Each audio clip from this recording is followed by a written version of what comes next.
On this channel, I really try to help PAs and NPs find their fit in medicine. But sometimes it's not about what specialty you work in. Sometimes it's about those jobs that are in and around medicine. And we're going to talk about one of those today, which is being a professor in a PA program. This also would apply to being a professor at an NP school as well. But today I'm going to be interviewing a PA who's going to tell us what it takes to be a PA professor, kind of what your schedule is like, what your duties are like, and what the salary range is. So if you've ever considered, had that passing fleeting thought, maybe I'd like to work at a PA program, then watch this video to get all of your questions answered. Hi, it's Michelle with the Medicine Couch. Thanks for joining me today, and I want to give a thanks to all of those who have subscribed to my channel.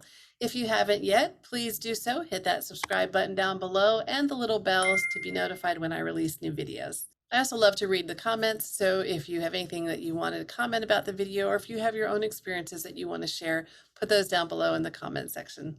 Now let's hear from our guest PA today. Hi, I'm Charles Regan. I'm a practicing PA. I've been a PA since 2007. Well, welcome, Charles. Thanks for joining us today. Thank you.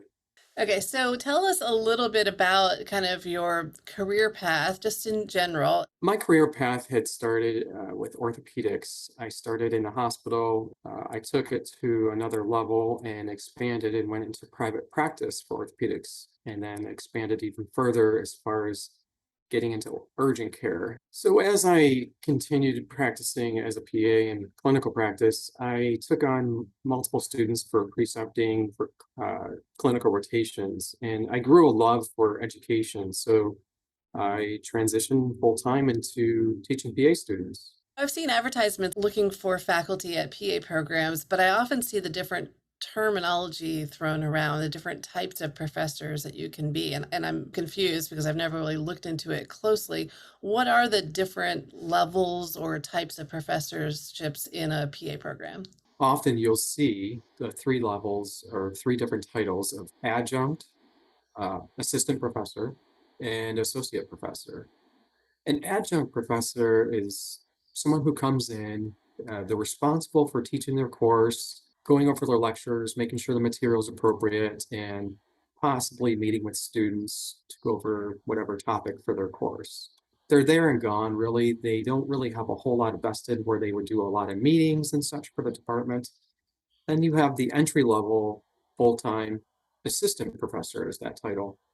They're a little bit more vested. They have to be responsible for meetings. They are fully responsible for admissions and many other things that are constantly going on in the program. They typically have an office setting on campus and within the department. Now, associate professor is after 6 years of continued successful service to the university and to the program, that you, through a tenure track, you are awarded that status, if you will. You become associate professor. It's not a mandatory thing unless you are in a tenure track position. So you talked about a tenure and a non-tenure track. So I'm a little confused what the difference is. Can you kind of explain how they're similar and how they're different? Of course, yeah. So tenure track has certain percentages that you have to be responsible for, whether it's teaching certain percentage, service, community service a certain percentage, as well as scholarly work.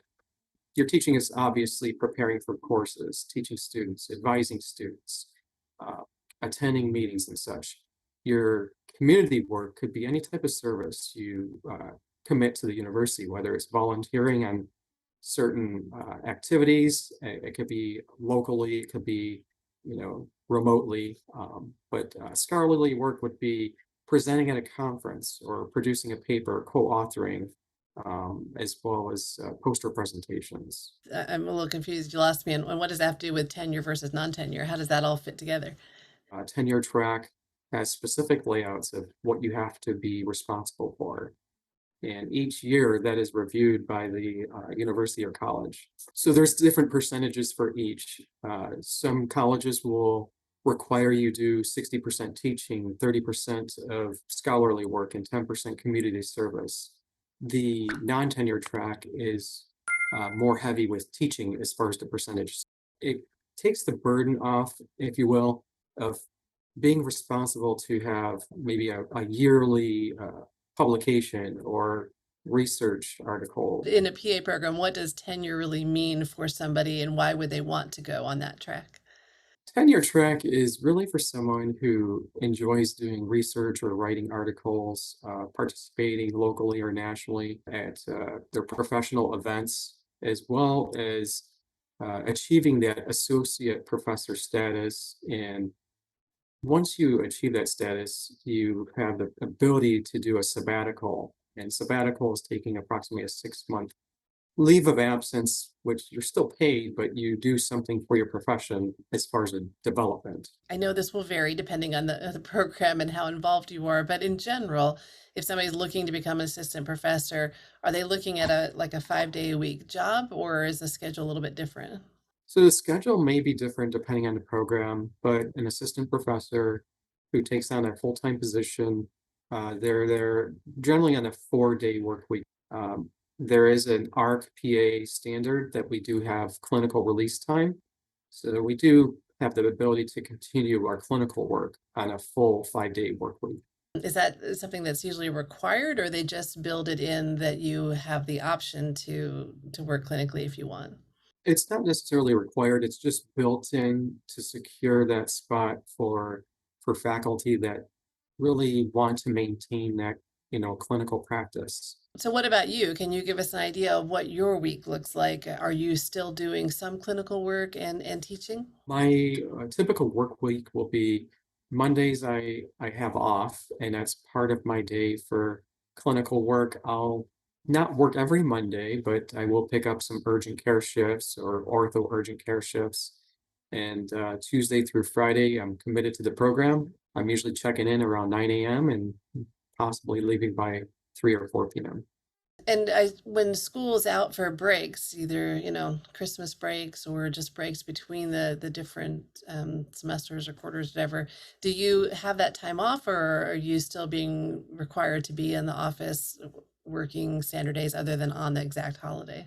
So each program may have different policies, but generally speaking, if the university is closed, we are not on campus. Let's say the semester ended, it's in middle of December, and the grades are due by a certain date. We have an end of the semester faculty meeting. We review all the students and we put in our grades, and we're gone for about 2.5 weeks. And then we come back and then we're up and running again. And then we take another maybe a week or two off between the, if you call it winter semester or spring semester, every college is different. And then take a break, whether it's 1.5 weeks or 2 weeks, and then start the summer semester. And after summer semester, take it's a 2 to 3 week break as well. So it's ongoing, and those are not time off that we have to request. It's just our protected time, if you will. Just to give people an idea, if you're going to leave practice and you're going to become a full-time assistant professor, are we looking at like 50,000? Are we looking at 100,000? What kind of range is there? As many may know from feedback from others, you're not going into teaching to get a raise, right? So there's a little bit of a cut between your clinically practicing full-time salary. So if I were to give a range, it would be kind of as broad or as narrow as possible, but also realistic. It would be about 90,000 to maybe 105,000. It also depends on the state you're teaching, the college you're teaching at, whether it's private or public university. So it's a difficult answer, but that would be generally your starting salary. Tell me a little bit about what are your favorite things about teaching at a PA program. What things do you think people might really enjoy? I think my favorite things are the moments where the students have the aha moment where they can connect the dots, right? It's a light goes off and what you're teaching, the material is being absorbed, and the continued growth of the student, from first day of class to, graduation. It's those times where, I think are the best times. Anything else about teaching at a PA program that you think people might really enjoy? Yeah, I think there's a lot of perks and everybody may see them differently, but anybody who's worked in clinical practice, can tell you if it's a place that doesn't shut down. If they worked in the emergency room and they had to cover on Christmas Day or, Thanksgiving or these big holidays, that's not something we have to worry about at the university level. We have these days that are closed or mandatory holidays. This is a nice perk too. Depending on the program or university, essentially your children could possibly attend undergrad tuition free. So we've talked about the positives. Every job has positives and negatives. What are some of the downsides maybe to being a professor in a PA program? I don't like to see students fail. We don't like to see students fail out of the program. It's not good for the student. It's not good for the program. So that's definitely, I would say, your negative, right? There's a lot of time and money invested, and we hate to see something like that not happen. The other, I would say, thing is more of a dislike is attending multiple meetings and such. But it's part of necessary to keep up to date on not just your department of where you're teaching, but the college, the university, and such. So is there a lot of I don't know if bureaucracy is the right words, but I assume there are a lot of rules and regulations that you always have to be aware of, or is that not come into play? That's a really good question because there's the program rules, policies, and responsibilities of not just the students but also the faculty and staff. That's the immediate umbrella, if you will. You can go further out, and you're part of a department or a college of such and such, and or university policies. So university policies may override, or the program policies may override the policies of the university. So it's quite a lot to know. So I wonder if there are like some misconceptions or maybe what people's reality of what a teacher or professor does. Like I think, okay, as long as I kind of know the material, I'm going to go in and teach. But is there a lot of paperwork or things that go behind the scenes that people never think about? I don't know if it's really a misconception or maybe just kind of overlooked. Someone who's never been in that teaching role may not realize that the content of the material you're responsible for teaching, you may have to review that beforehand. And of course, as medicine changes, so may your lectures. So they may need editing, revising, and such. So it's kind of an ongoing review of what you're teaching prior to what you teach. So it's never you just turn on a PowerPoint and talk to the students. It's not just simply like that. You've got to review the material to make sure it's relevant and up to date and with the standards of what you're teaching. How do you know what you're going to be teaching? Like when you're interviewing, are they asking you what you want to teach on, or are you just interviewing to be a professor and then they're going to tell you what they need filled or what they need taught? Most often, what you will see advertised is kind of a vague description that gives the least amount of information, but also very specific as far as rules and responsibilities of as well as qualifications. But if I had advice for someone who was going to interview for a position, would be to ask the program, what exactly course am I responsible for? Am I responsible for didactic teaching, clinical teaching, or both? And from your experience or for what your general knowledge of teaching at a PA program, do they teach the same things every year? You're generally with that same course. You're not going from one to a different one to a different one. Try to become almost an expert in that course, if you will.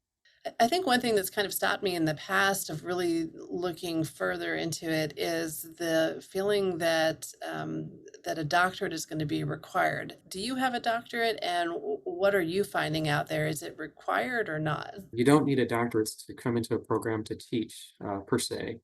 Now, if you take someone who has a doctorate's degree, they're a PA practicing, but they've never precepted, they've never taught a lecture, they've never did any kind of teaching.